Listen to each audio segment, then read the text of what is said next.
John, welcome to Elaine's Literary Salon. We're broadcasting here live from the Creatures, Crimes, and Creativity Conference, Austin Camacho's conference, C3, which I absolutely love. Yes. I'm happy to have you here to talk with you again today. Thank you. I'm going to read your bio for our viewers watching. You can shorten it any way you want. No, come on. I want to give you short thrift. You've done a lot here. Award-winning novelist, writing coach, and manuscript editor John DeDakis is a former editor on CNN's The Situation Room with Wolf Blitzer. DeDakis is the author of 6 mystery suspense thriller novels.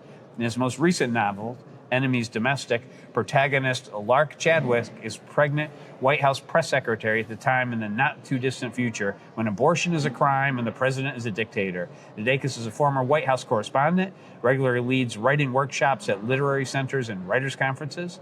He is also the host of the video podcast One-to-One with John DeDakis on YouTube, Facebook, and LinkedIn. Originally from La Crosse, Wisconsin, DeDakis now lives with his wife Cindy in Baltimore, Maryland. In his spare time, what little he has of it, DeDakis is a jazz and rock and roll drummer. A ranked amateur one. So welcome, John. Thank It's you. good to have you here. Thank you. You've been a regular guest at the C3 for a long time, right? Yes. How many conferences does this make for you? I've tried to figure that out. It's got to be at least 10, but it might be a few fewer because of COVID. Wow. So what do you get out of these conferences? Let's start there. Well, I think that probably what anybody gets is the opportunity to mix with other writers. It's an opportunity, it's fellowship, but it's also craft, and you're picking up tips and tricks, and you're learning from the experience of other people as well. So you're 6 novels in. How much more could you be learning from other authors that are here? Do you pick something up from from conversations offline, or do you do it from the craft panels, or where does this help you? It really can help at any time, and it's unexpected.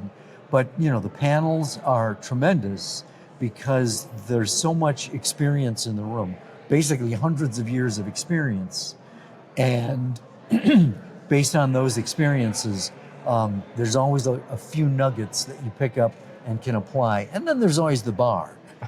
The bar is where it really happens. People talk about BarCon, right? Where people go and honestly, it's I think it's a place where people let down. When they're on stage or when they're in a panel, they're up a little bit, they're presenting, and when they get into the bar, all the real feelings and the real person comes out. Well, and it's true, and yet, I mean, I've been to a lot of writers' conferences, and it's not one of these blowout, bacchanals. It's just relaxed, and you don't have to be a drinker. You can have ginger ale or water or whatever. It's the fellowship of it. I spent 4 hours at the bar last night and had cranberry and soda water. Exactly. See, do it. Be him. But it's true. Honestly, I think one of the reasons a lot of people, some people drink a lot, right? But sure. A lot of the reason people don't is because of that camaraderie. And also, you really want to talk to people, Right. It's because how often as a writer, how often do you as a writer get to spend time with other writers? Well, that's the thing. Writing is solitary. It's you and the computer, and you and your creative muse or whatever. And so these opportunities are golden, to be able to see people who have become friends and encouragers and supporters. And so it's invaluable. It's priceless. So do you have goals when you come to a conference, or let me rephrase it, when you first started, did you have goals versus now? What's the plan when you come here? Well, when I first started going to writers' conferences, it was just to get published. To meet an agent, to find someone who was willing to champion my work, who wasn't in love with me or my mom or somebody like that, somebody who had a distant relationship. And then you come to these things to just learn more. I'm at a point now where I make a conscious decision, or at least a hope, of being able to have at least one in-depth conversation. About what? Usually, it's an opportunity to get to know someone else, what makes them tick, and and I'm a very curious person, so I get to follow my curiosity because I find that people, if given permission, will really share some of the deep stuff that motivates them and defines who they are, because writing is personal. And I think the better you know yourself, the better you're going to be as a writer. And so I'm among people who have cultivated that relationship with their own creativity. And so the more I can lap up that experience and that wisdom from other people, the better. Let me ask you though, how much, like, it's hard to be introspective, and how much do most writers that you speak to, do you feel like they've done the work? Like, you know, when people are writing, it's always very personal, but have they dug down deep and found that theme or that thing that they want to work on that they put into the writing, or does it just sort of come out organically and they haven't really thought about it? What, based on the conversations I've been having and what I've been hearing in the panels I'm going to, is that for the most part, it's spooky. It's something that's magical that people. It's not that they're being introspective. It's that they're being carefree. That they are taking that risk and moving their fingers, even though they have no idea what is going to come out when they type. And that's something that I want to be able to do more freely than I do. I've gotten a taste of what that's like, but the more I hear it, the more I'm willing to give it a try and take risks, knowing that you might fail. Are you talking about flow state where the words are just pouring out of somebody, or are you just talking about silencing that inner critic to get that first draft down on paper? I think it's both. I think that the silencing of the inner critic is critical, but it happens, I think, if you're willing to write without thinking and to, in a sense, transcribe the voices that show up, translate whatever the scene is that you see in your mind's eye, getting that down and bypass that inner critic. It's the act of writing that keeps that flow going. And it's when you sit back and start getting critical that you can freeze up and it can stymie the process. So nothing can be more personal than having your imagination creating some story out of whole cloth, and maybe a theme that's something you've been working on or a problem you want to talk about. So why is it that writers, and it happens to everybody, introduce that critic to start self-doubt or second-guessing what they're putting on the paper while they're in the middle of channeling that story? Let me see. Rephrase that. I want to make sure I understand. Story the question. comes from your subconscious, right? Yep. and it's flowing through the writer. You're saying let yourself go, just as you see the images, channeling the story into the keyboard. Right. But one of the obstacles to that is the critic, right? Sure. And so beyond the, I want better prose, or I want to do this, people get self-doubt, people start, having imposter syndrome, people start worrying about how things will be received before they've even written it. Why? Because it's such a personal thing when they're channeling that subconscious, do they allow themselves to become the obstacle? Well, I think they allow themselves to become the obstacle if they become critical too soon. It's the fear of failure, the fear of being judged, the fear of not being perfect. And the best way around that is to realize that the first draft doesn't have to be perfect. It's the discovery draft. It's what you're discovering what's in there. And I think that if you realize or remind yourself when you're starting to freeze up, when you're starting to get critical, realize that it's fine to be critical later when you have something actually on the page that you can be critical of.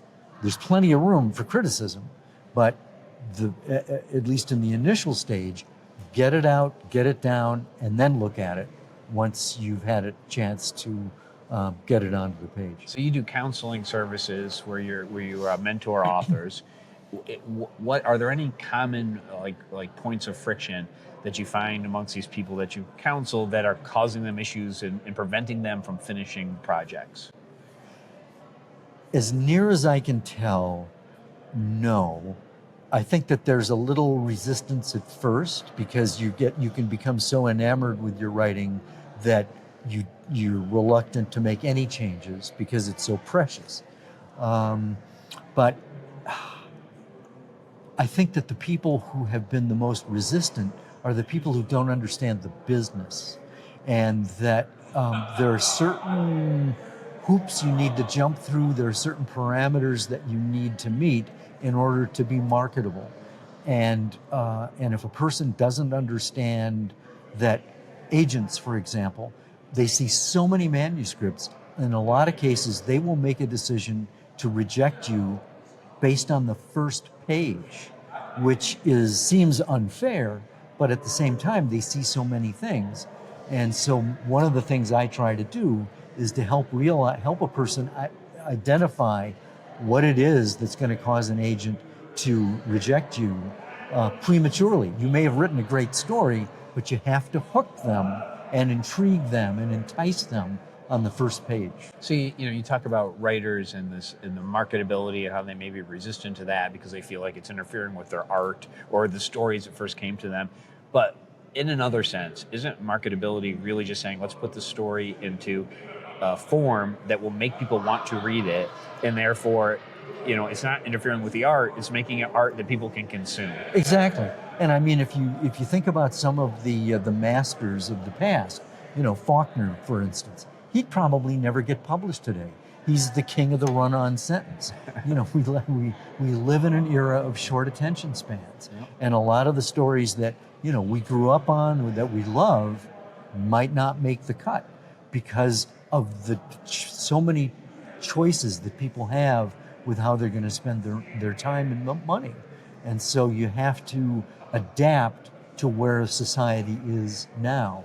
And if you have that, legacy project or that vanity project, sure, do that, knock yourself out, please yourself. But if you really want to get published professionally, then you'll need to make perhaps compromises with yourself in order to reach more people. So I agree with that completely. I think that's really smart. There is a flip side to it though, right? It's a double-edged sword in that the same gatekeepers who are saying something isn't marketable also may be judging it based on prior performance of other work. Oh man. So if something comes in that's different, a lot of times, and we've heard this from a lot of bestsellers, right, where everybody rejected them because it was genre mixing or it was something else. And then, of course, it becomes a bestseller, and then everybody wants that thing that they've been rejecting because now they know it works. I wonder if that happens more in Hollywood than it does in publishing. Hollywood is very risk averse. It's also very expensive. And so people are risking a lot of money. I think, and I may be wrong on this, but I think that in publishing, there is more of a willingness to take a risk. And I think that writing is probably, if you want to get on the big screen or the little screen, I think the best way to do that is to write a really good book, because Hollywood likes to adapt print. Are you seeing any in the people that you counsel or the young writers that you're interacting with, are you seeing the same mistakes from people? Yes. Probably the biggest mistake is a writer will start off with a really intriguing, interesting character, but then what they'll do is they'll start to throw backstory in, to throw context in, to throw atmospherics in, and you don't have time to set up the story. What you want to do is to get the characters talking to each other and make the reader want to know more about them.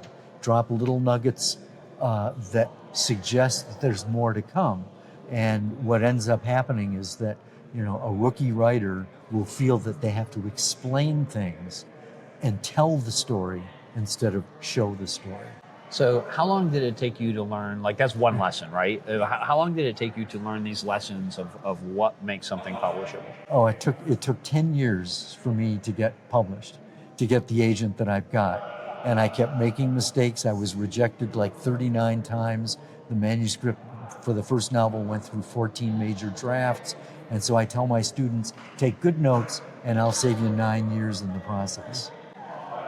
So how do you handle rejection? Because that's something that literally New York Times bestsellers, everyone deals with at different points in their career. Right. I think what I try to do is use that as an opportunity to learn. Often you don't really get specific reasons why you're being rejected, which means then that you'll probably need to go to beta readers, people who are in your life who will tell you where the shortcomings are. You don't have to pay these people, and they're not rejecting you so much as they are letting you know when they dropped out of the story, when it wasn't interesting, when it was confusing, all the things that are really happening when an agent is reading it, because the agent is, in a sense, by proxy, the reader. And so when you can get feedback from real readers, that's golden. And then it doesn't feel so bad because you're also being given guidance on how you can fix it. How many beta readers do you recommend a writer gets for a particular manuscript? I recommend about 3, and preferably people with whom you don't share a bed or a last name, because either they'll break your spirit or they'll be so complimentary that it won't be any good. Do you think beta readers should be writers, or does it matter? Should they be readers first? I think you probably want to mix, but I think readers especially, because because that's really your audience. And you want it to be a satisfying read, and a writer is going to look at it with a different set of lenses, and and they're going to be looking at it of, well, I would do it this way, as opposed to a reader who is just there for the reading experience. Is it important to find readers who read in that specific genre? I think that helps, because genre means story type, and so each genre has certain beats that have to be met, certain story expectations. And a person who reads romance knows how a romance is supposed to feel. Same with a mystery or a thriller or whatever. So a person who is steeped in that genre will be able to give you quality feedback based on what their gold standard is for a good mystery, thriller, romance, or whatever. So a writer gets, say, 3 beta readers. One of them's a writer, another author. 2 of them read that genre significantly. What should their instructions be to a beta reader? Like, what should they be getting back from the beta reader? I mean, first you want to give them permission to tell you what's not working, and to be specific. You're not necessarily getting them to give you find typos or anything like that. It's, help me understand if there were things that didn't make sense. When were you ready to turn out the light? What was confusing? Those are the things. If there's a specific thing you're a little iffy about, you may want to ask a more specific question, or you may want to shut up about that and see if anybody brings it up on their own. Have you ever had a piece of your manuscript that you had that nagging doubt about and left it in? And what happened? Did you get feedback from beta readers or editors, or was everyone okay with it? A little of both. There were times where I knew there were weaknesses and they were found. And there were other times where I thought, oh man, this is so cheesy. And everybody said, oh, this is great. So what did you do? Because based on the beta reader feedback, do you leave it in, or do you go with your gut that is wrong? You do not have to take everybody's advice. You are still the final arbiter of your story. And I take everybody's comments seriously. But there are times when I go, nope, I'm going to leave it in. And there are others where I go, yeah, you're right. I need to rework that. So this is a brutal business, Yes, right? As evidenced by all the writers who are trying to get published, and you're taking 10 years, right, to get an agent and get published. So what is it that motivates you to be a storyteller? Writing, for me, is its own reward. It's just the process of doing it, the joy of discovery, the kick that you get when someone you don't know reads and likes and is moved by something that you've written. And so that then encourages me to do it again. So it's the act of writing. I can't not do it. What is, and I've heard that a lot from like people I believe are true storytellers, right? Like they, no matter what, even if only their family and friends read it, they're going to keep writing because they have to. They are storytellers. You got to lower your expectations. It's not a get-rich-quick scheme. There's something, I don't know what the exact statistic is, but it's like 20,000 books a day are being published. So the competition is fierce, and the chances of you being a best-selling author or being a household name are infinitesimal. But it's the joy of being able to do it, to having that sense of accomplishment, to even have a few people say, this is really good. Thank you. So what is it about a reader you don't know? So, it's not a previously existing relationship that somebody's just loving you and so they're telling you. Somebody you don't know. What is it about the uniqueness of the written word where you're writing something with a picture in your mind and a reader is reading something with a different picture in their mind? So it's almost two different but related experiences. What is it about that magic that happens that's so intimate between a writer and a reader? Well, I think you said it. It's magic. But I think that there's something about reading that is intimate, and it gets inside you. But the interesting thing is the words stay the same. But if you read the same story a year later, you may see different things. It's not that the story has changed; you've changed, and the fact that the words are there and they're changeless. There's an eternity or factor that goes there. There's the eternity of it, and there's the emotional and psychological depth of it. It can get in. Words can get inside you. Have you ever read something that you loved and then years later gone back and read the same thing and had a different experience? I don't often go back and read something that I've read before, so I don't know if I can speak authoritatively to that. Do you have themes that come out in your work? Do you have things that you've been thinking about, or things that you need to work out, or Yes. things that are just deeply interest you? Look, yes, and that's something. Look, I've been published for 20 years, and when I look back over what I've done, I can see more clearly that even though when I first started writing, it was just to get published. But when I go back, I can see that I was working out stuff. My very first novel deals with a car train collision I witnessed as a kid that killed 3 people, including a kid my age. And it also includes my sister's suicide. I was on the scene that day, and so both of those stories come together in my first novel. So writing it was a catharsis.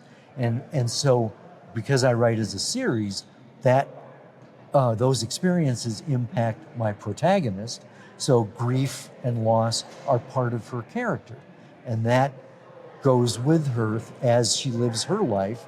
It's with me as I live my life. It's part of my identity. So that when I wrote my 4th novel, I was dealing with my son's death from a heroin overdose. And so all of those things, especially grief and loss, are undercurrents that indicate I've been working it out over time. And journalism is another experience that's part of my life. And so I'm writing what I know in terms of career. I'm writing what I know in terms of emotions. And every book that I've written, there's something usually in the subplot that's part of something I'm working through in real life. And do you know that in the moment, like as you're writing it, or are these things you go back later and look at? Both. Some of it is conscious. It's like, I really want to work on this. And there are others where I go back and go, oh, interesting. There's a scene in Troubled Water where one of my characters has to identify the body of his daughter who dies in a mountain climbing accident. And I wrote that before my son died and before I had to identify his body in the morgue. And I went back and I read that years later after having that experience. And I mean, it just wiped me out because it was like, imagine. I've been there. Yeah. Who knew that I was going to be there? Wow. So I mean, you're touching these points of humanity, right? People at their toughest times and their hardest times. So what is it that's therapeutic about the writing? Is it physically the writing and looking at the words so you're thinking about the issue and kind of processing mentally?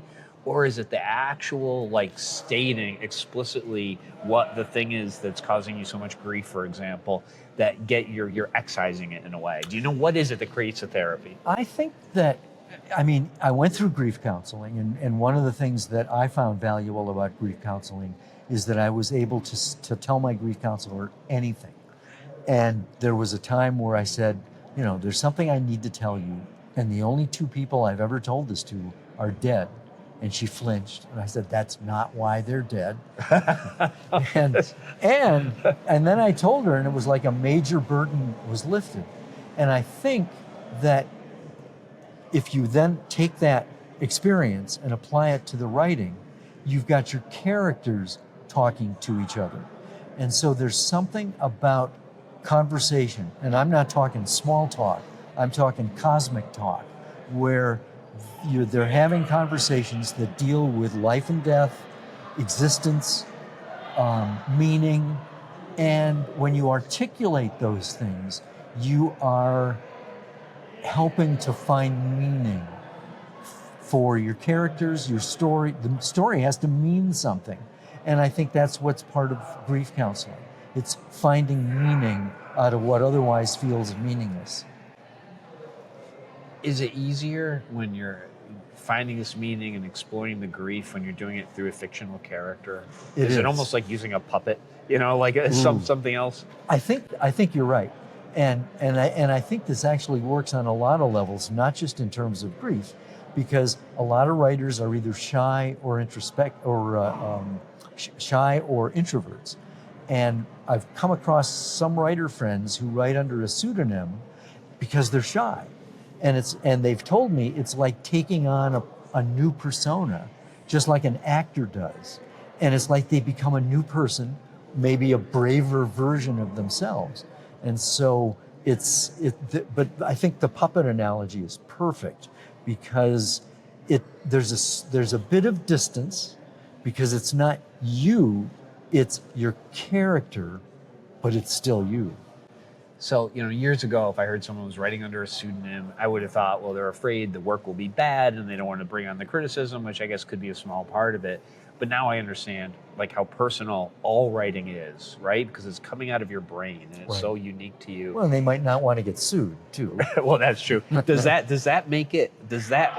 level of your personal, your inner thoughts, your grief, your things that you're experiencing, does that make it harder for you to put that out into the public square? Because you're not just excising it in a room by yourself, you're now sharing it with strangers. Yeah, but you don't see them reading it.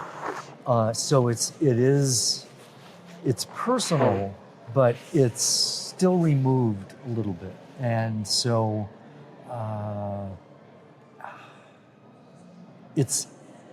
and maybe part of it is just the kind of person I am. I'm a journalist, and so that means, theoretically, you should be concerned about the truth, and so I think that's part of what life is. Life is full of loss, and it doesn't mean just the loss of a child. It can be the loss of a pet, a job, a relationship, health, innocence, and we all have that.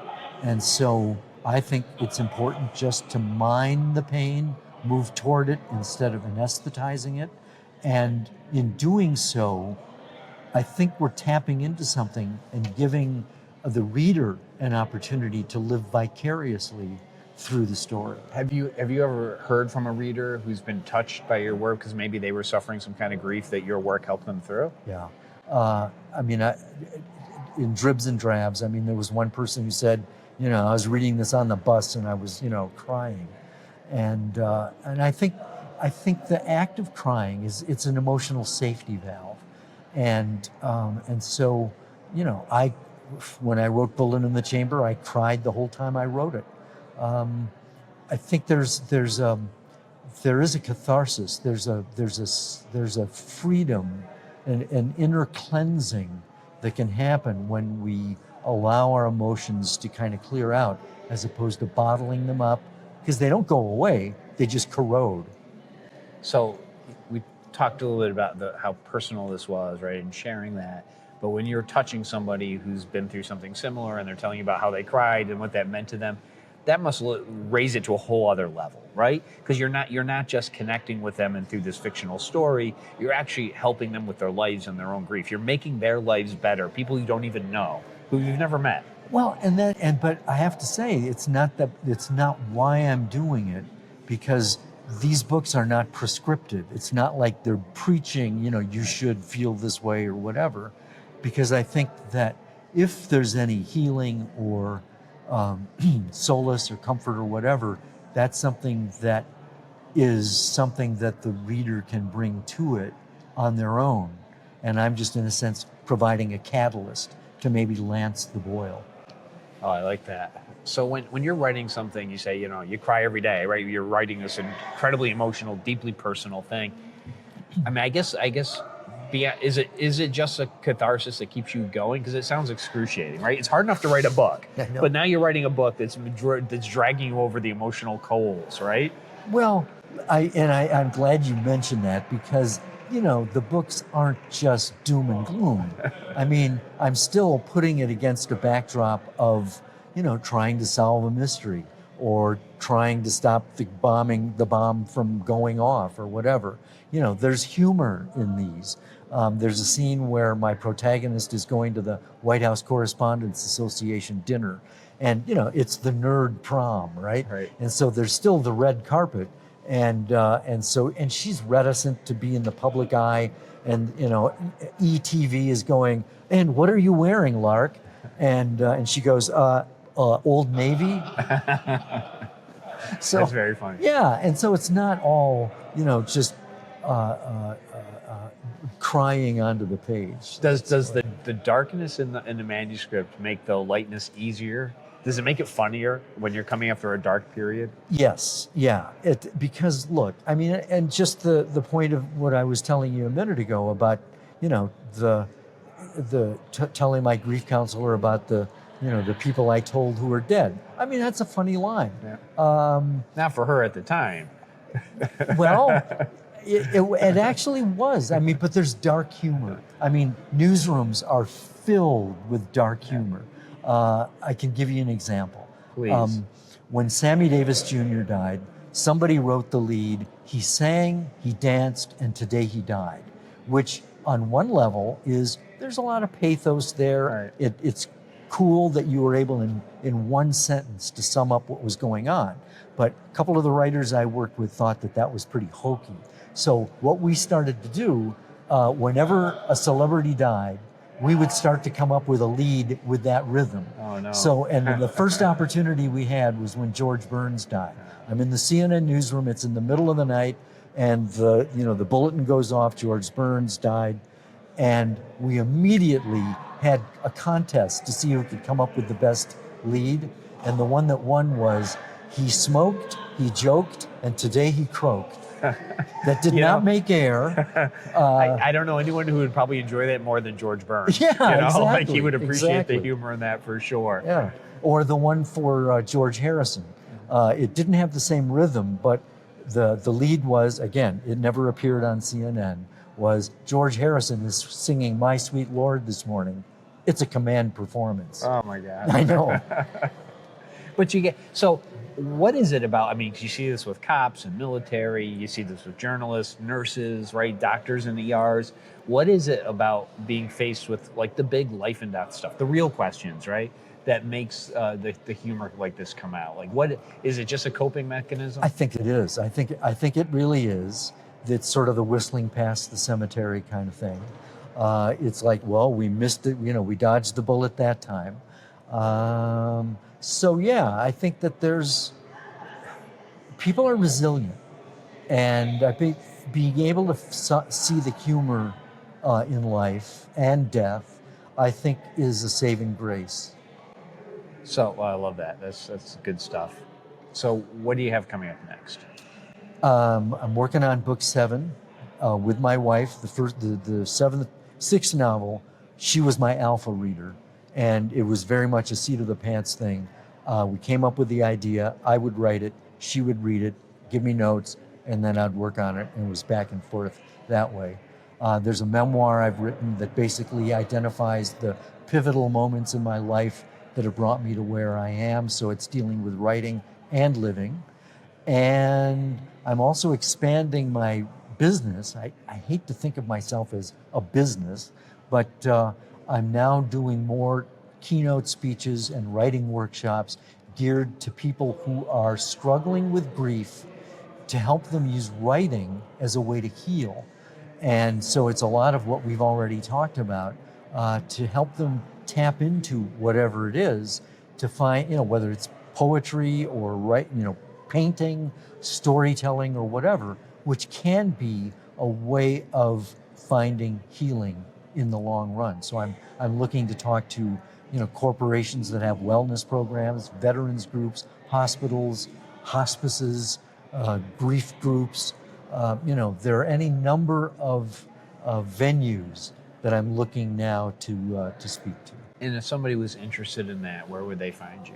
Best way to do that is through my website, which is my name.com, johndedakis.com, John, D as in dog E, D as in dog A, KIS as in Sam, johndedakis.com. All the stuff you need is there, including how to get to me by email. Well, your writing isn't just good, but I think it's very mission oriented too. You've got some good stuff involved there. Thank you. Coming from you, that's huge. Well, Thanks. thank you so much, John. This has been a Thank real you, Jeff. pleasure. Thank Good you, job, sir. and keep writing.